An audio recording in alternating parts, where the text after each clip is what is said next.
Akkam jirtu daawwattoota keenya viidiyoo kanaan kan nuti ilaallu copy paste fayyadamnee akkaataa akkamiin barreeffamoota weebsaayitii irrattis haa ta'u dirqamsoota yookaan weebsaayitoota adda addaa irratti afaan birootiin barreeffaman copy paste fayyadamuudhaan akkamitti Google Translate fayyadamnee gara afaan barbaannee sanaatti afaan Oromoo ta'uu afaan dandeenyu sanatti jijjiirachuu akka dandeenyu kan waliin ilaallu jechuudha. Fakkeenyaaf kaarra Google News jala galuudhaan oduu afaan Ingiliffaatiin maxxanfaman koppii gochuudhaan isa koppii goone kan ammoo gara Google Translate fidhannee as jalatti paste gochuudhaan salphumatti gara afaan Oromootti jijjiirree oduu afaan Ingiliffaatiin maxxanfame sana utuu nu rakkisin hubachuu akka dandeenyuuf nu gargaara jechuudha. Kanaaf isa kana waliin ilaalla. Kana gochuuf immoo Google Chrome hin fayyadamne jechuudha. Google Chrome bilbila kee irratti fayyadamuudhaan achi jalatti gara desktop saayitii jijjiireen tuqaa arfan gara olii jiran sana tuquudhaan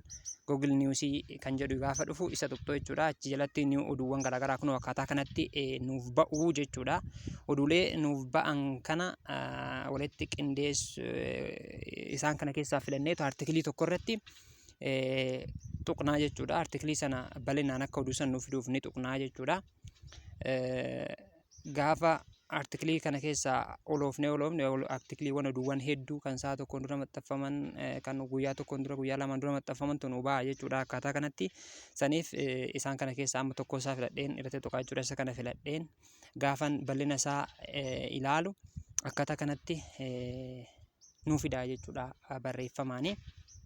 Gaafa akkaataa kanatti oduu kana nuuf fidu fakkeenyaaf China Security jedha. Akkaataa kanatti oduu kana nuuf fidaa jechuudha. Isa kana afaan Ingiliffaatiin hubachuu gaafa dadhabu asumaan gadi qabuudhaan koppii godhaa jechuudha. Gadi qabuudhaan akkaataa kanatti koppii godhaa jechuudha. Iddoo kana dhufee gaafan akkaataa kanatti koppii godhadhu duubatti bahuudhaan ammas tuqaalee gara Google kana jala jiran appilikeeshinoota Google kana jala jiran deebisee tuqaa jechuudha. Gaafan tuqu akkaataa kanatti naa dhufu isaan kana keessaa filadhee Google Translate kan jedhan tuqaa jechuudha. Isa kana gaafa Google Translate kana banu Google Translate kana gaafa banu achi jalatti Google Translate kan jedhu kunoo isa kana naan tuqaa jechuudha. Saniin booda akkaataa kanatti naa dhufa. Jalqaba irratti afaan Ingiliffaa irraa gara afaan Oromootti kan jedhu irra jira jechuudha kan kiyya.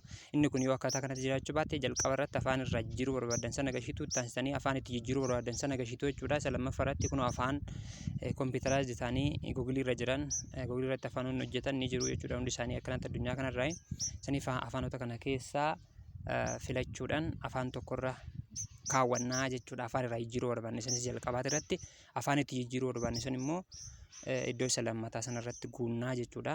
Gaafa kana finneet booksii kana keessatti isa garasii koppii goone sana booksii kana keessatti finneetu paste goonaa jechuudha. Paste erga gooneen booda waanan dafee dura paste hin godhiniif isa kana no past translation naan jedhe. Kanaaf iddoo kanatti booksii kana keessatti finneetu akkaataa kanatti gadi qabnee turuudhaan paste kan jedhu gaafa nuu dhufu paste sana tuqnaa jechuudha. Gaafa sana akkaataa kanatti salphumatti automaatikaalii paste nuu ta'aa jechuudha. Inni garasii koppii goone suni saniin booda ol dhufneetu xiyya gara olii jiru kana gara jalqabaarra xiyya jiru kana ni jira jechuudha. Akkaataa kanatti gaafa isa xunnu akkaataa kanatti afanicha nu jijjiira. Xiyya isa kana xunnaa gara afaan Oromootti salphumatti nu jijjiira jechuudha.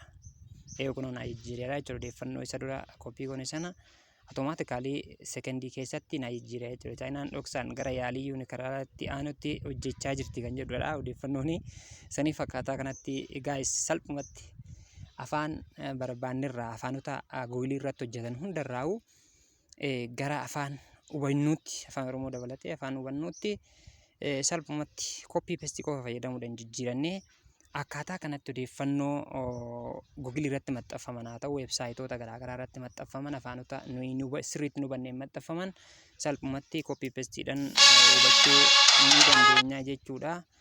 Kanaaf gaayis waan na dhaggeeffattaniif galatoomaa. Chaanaalicha subscribe gochuu hin dagatinaa.